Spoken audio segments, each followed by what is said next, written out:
오늘 우리에게 주신 하나님의 말씀은 고린도전서 9장 15절에서 23절까지의 말씀입니다.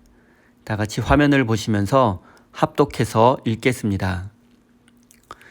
그러나 내가 이것을 하나도 쓰지 아니하였고 또 이 말을 쓰는 것은 내게 이같이 하여 달라는 것이 아니라 내가 차라리 죽을지언정 누구든지 내 자랑하는 것을 헛된 대로 돌리지 못하게 하리라.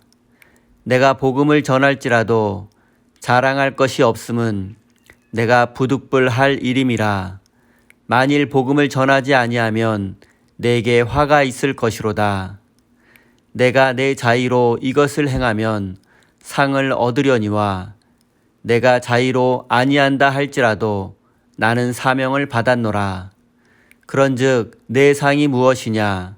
내가 복음을 전할 때에 값없이 전하고 복음으로 말미암아 내게 있는 권리를 다 쓰지 아니하는 이것이로다. 내가 모든 사람에게서 자유로우나 스스로 모든 사람에게 종이 된 것은 더 많은 사람을 얻고자 함이라. 유대인들에게 내가 유대인과 같이 된 것은 유대인들을 얻고자 함이요. 율법 아래에 있는 자들에게는 내가 율법 아래에 있지 아니하나 율법 아래에 있는 자 같이 된 것은 율법 아래에 있는 자들을 얻고자 함이요.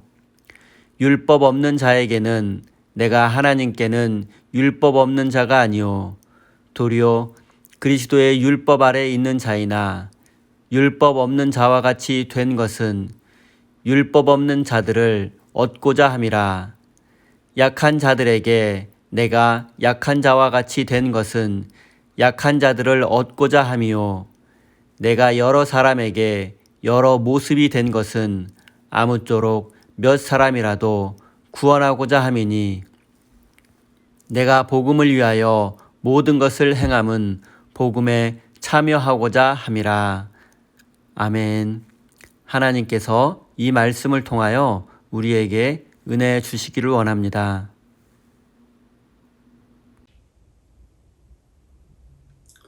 하나님의 크신 사랑과 은총이 여러분의 삶에 함께 하시기를 빕니다.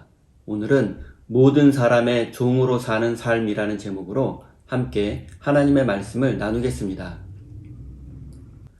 사도 바울은 초기 기독교 역사에서 매우 독특하고 특별한 인물입니다. 오늘날 현대의 그리스도인들은 사도 바울을 매우 위대한 사도로 여깁니다. 하지만 바울이 살아있을 당시, 구체적으로 그가 선교 활동을 하고 있던 당시에는 그의 사도성을 의심하는 사람들이 많이 있었습니다. 일반적으로 사도라고 하면 예수님의 12제자를 먼저 떠올립니다. 현대의 그리스도인들은 바울을 위대한 사도로 인정하지만 바울 생전에는 그렇지 못했습니다. 일단 바울은 예수님을 만난 적이 없습니다. 단지 다메섹으로 가는 도중에 부활하신 예수님을 환상 가운데 만났을 뿐입니다. 하지만 이마저도 믿지 않는 사람들이 많았습니다. 바울 당시에는 베드로를 비롯한 12제자들과 예수님의 친동생 야고보가 교회의 리더로서 사역하고 있었습니다. 그리고 바울은 바로 얼마 전까지만 하더라도 그리스도인들을 박해하는데 앞장섰던 사람이기도 했습니다. 게다가 예루살렘의 12사도들과는 율법에 관한 문제로 갈등을 빚기도 했습니다. 그러다 보니 바울이 사도가 아니라고 생각하는 사람이 많았던 것입니다. 그리고 일부 고린도 교회 교인들은 바울이 사도가 아니기 때문에 사례비와 선교비를 줄 수 없다고 주장하며 교회 내에 문제를 일으켰습니다. 바울은 분명 자존심도 상하고 고린도 교회에 정이 떨어질 수도 있었습니다. 더 이상 그런 교인들과는 만나고 싶지 않았을지도 모릅니다. 하지만 바울은 고린도 교회에 편지를 써서 고린도 교회가 존재하는 것이야말로 자신이 사도라는 가장 확실한 증거라고 말하기도 했습니다. 또한 사도로서 자신에게는 고린도 교회에서 사례비를 받을 권리가 있다고 주장했습니다. 그리고 예수님께서도 복음 전하는 자는 복음으로 말미암아 살 것이라고 말씀하셨다는 것을 알려주기도 했습니다. 15절입니다. 그러나 내가 이것을 하나도 쓰지 아니하였고 또 이 말을 쓰는 것은 내게 이같이 하여 달라는 것이 아니라 내가 차라리 죽을지언정 누구든지 내 자랑하는 것을 헛된 대로 돌리지 못하게 하리라. 바울에게는 사도로서의 권리가 있었습니다. 그리고 그것은 본문의 상황 속에서 사례비와 선교비를 받을 수 있는 권리를 의미합니다. 하지만 바울은 한 번도 그런 권리를 사용한 적이 없다고 말합니다. 그리고 지금 사례비를 달라고 말하는 것도 아니라고 말합니다. 바울은 감정이 격해졌는지 너희들에게 사례비와 선교비를 받을 바에는 차라리 죽는 것이 낫겠다는 말까지 합니다. 그리고 내가 무보수로 복음을 전하고 선교하는 자긍심만큼은 누구도 빼앗아 갈 수 없다고 말했습니다. 인간적으로 생각해보면 바울이 고린도 교회 교인들에게 섭섭한 마음이 있었을지도 모릅니다. 그러나 바울은 지금 자신의 억울한 마음을 알아달라는 것도 아니고 선교비를 보내달라는 것도 아닙니다. 바울은 그런 것들을 전혀 마음 쓰지 않았습니다. 바울의 관심은 예수 그리스도의 복음이 전해지는 것입니다. 16절입니다. 내가 복음을 전할지라도 자랑할 것이 없으면 내가 부득불할 일임이라. 만일 내가 복음을 전하지 아니하면 내게 화가 있을 것이로다. 복음을 전하지 않으면 자신에게 화가 임할 것이라는 바울의 고백은 놀라운 것입니다. 그에게 복음 전파는 숨을 쉬는 것이나 밥을 먹는 것과 마찬가지였습니다. 절대적인 문제라는 것입니다. 숨을 쉬지 않고 밥을 먹지 않으면 살 수 없는 것과 마찬가지로 복음을 전하지 않고서는 견딜 수 없다는 것입니다. 인생의 대부분 문제는 선택적인 것입니다. 하지만 바울에게 있어서 복음을 전하는 것은 선택의 문제가 아니었습니다. 숨을 쉬지 않고는 살 수 없듯이, 밥을 먹지 않고는 살 수 없듯이, 복음을 전하지 않고서는 견딜 수 없다는 것입니다. 예레미야 20장 9절입니다. 내가 다시는 여호와를 선포하지 아니하며 그의 이름으로 말하지 아니하리라 하면 나의 마음이 불붙는 것 같아서 골수에 사무치니 답답하여 견딜 수 없나이다. 사도 바울은 복음을 전하지 않고서는 견딜 수 없다고 고백했고 예레미야 선지자는 하나님의 말씀을 선포하지 않고서는 견딜 수 없다고 했습니다. 사랑하는 성도 여러분, 여러분에게 복음은 어떤 것입니까? 여러분의 인생에 있어서 신앙이란 무엇입니까? 있으면 좋고 인생에 도움이 되는 정도입니까? 하지만 모든 신앙의 위인들에게 있어서 신앙이란 목숨을 걸고 지켜야 하는 것이었으며 인생을 바쳐서 전하고 순종해야 하는 절대적인 것이었으며 삶의 목적이었습니다. 복음을 전하고 하나님의 말씀을 선포하는 것을 한마디로 믿음의 삶이라고 말할 수 있습니다. 그리고 여러분의 삶이 거룩한 믿음의 삶으로 거듭나기를 바랍니다. 19절입니다. 내가 모든 사람에게 자유로우나 스스로 모든 사람의 종이 된 것은 더 많은 사람을 얻고자 함이라. 세번역 성경으로도 읽어보겠습니다. 나는 어느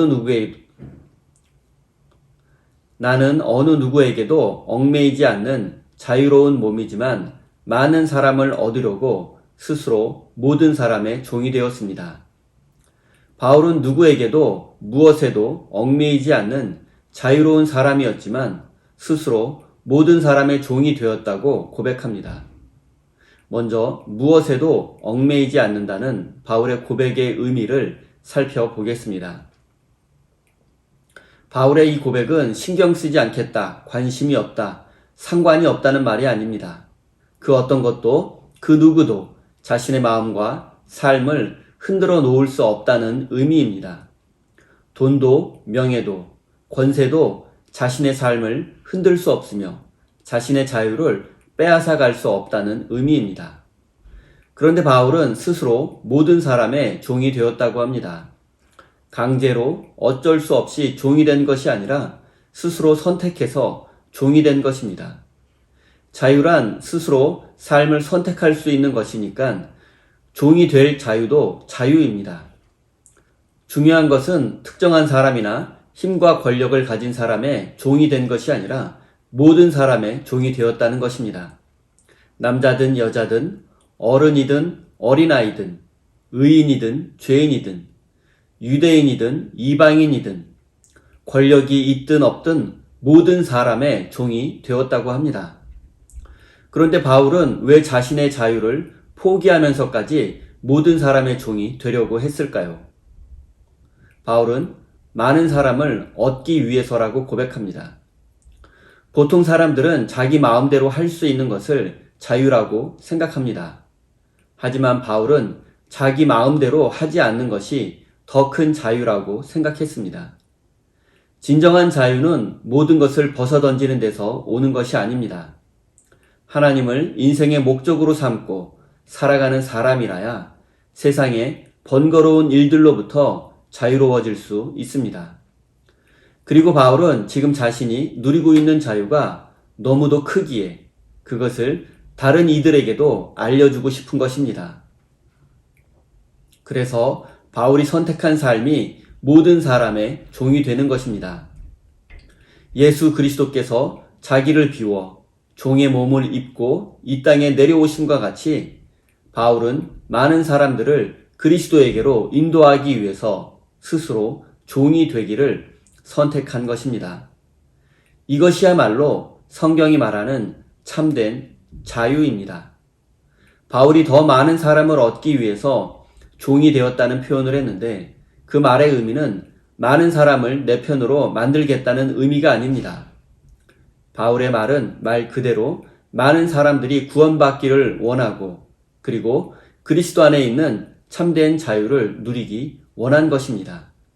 그리고 더 많은 사람을 얻고 더 많은 사람이 구원받을 수만 있다면 사도로서의 모든 권리를 포기하고 사도로서 대접받지 않아도 좋다는 것입니다. 한 사람이라도 더 구원받을 수만 있다면 자신의 모든 권리를 내려놓겠다는 것입니다. 스스로 모든 사람의 종이 되겠다는 바울의 고백은 참된 자유인이 아니면 할 수 없는 고백입니다. 또한 모든 사람의 종이 되겠다는 바울의 말은 비굴해지라는 말도 아닙니다. 정말 사랑하는 사람이 있고 또한 그 사람이 구원받기를 간절히 바란다면 우리는 얼마든지 종이 될 수 있습니다. 아니, 종이 될 수밖에 없습니다. 바울은 모든 사람의 종이 되어서 복음을 전할 때에 복음을 듣는 사람의 입장에 서서 전했습니다. 율법을 소중히 여기는 사람들에게는 율법을 소중히 여기는 사람의 모습으로, 율법을 모르는 사람들에게는 율법을 모르는 사람처럼 다가갑니다. 믿음이 약한 사람들에게는 믿음이 약한 사람처럼 다가갑니다. 화이부동이라는 말이 있습니다. 조화를 이루지만 같아지지는 않는다. 즉 화목하게 지내지만 자신의 중심과 원칙을 잃지 않고 소신이 있음을 이르는 말이 바로 화이부동입니다. 바울은 만나는 모든 사람에게 복음을 전하고 그리스도 안에 있는 참된 자유를 알려주기 위해서 화이부동의 삶을 살았습니다. 모든 사람의 종이 되었지만 그리스도 안에 있는 자유와 구원이라는 원칙을 잃어버리지는 않았습니다. 바울은 모든 사람의 종이 되기 위해서 무수히 많은 고난을 겪었습니다. 감옥에 갇히기도 했고 매를 맞기도 했고 모욕을 당하고 쫓겨나기도 했습니다. 그러나 그 무엇도 복음을 전하기 위해서 모든 사람의 종이 되려는 바울을 막지 못했습니다. 사랑하는 성도 여러분, 바울은 그리스도 안에 있는 자유와 구원을 전하기 위해서 자신의 모든 자유를 포기하고 모든 사람의 종이 되는 삶을 선택했습니다. 바울은 이런 삶을 살아내기 위해서 많은 고난을 겪기도 했지만 그는 그런 삶을 살지 않고서는 복음을 전하지 않고서는 견딜 수 없었습니다. 그리고 그는 모든 사람의 종이 되는 삶 속에서 자신 또한 진정한 자유와 구원을 누릴 수 있었습니다. 자신의 모든 자유를 그리스도를 위해서 포기했더니 진정한 자유와 구원을 누리게 된 것입니다. 사랑하는 우리 세임교회 성도 여러분, 하나님의 나라와 이웃을 위해서 여러분의 자유를 조금씩 제한하는 삶, 조금씩 내려놓고 포기하는 삶을 살아보십시오. 그리고 그런 삶을 살아갈 때에만 누릴 수 있는 참된 자유와 기쁨을 누리시는 복된 인생이 되시기를 예수님의 이름으로 축원드립니다. 우리 다 함께 주신 말씀 가슴에 새기며 기도의 자리로 나아가겠습니다.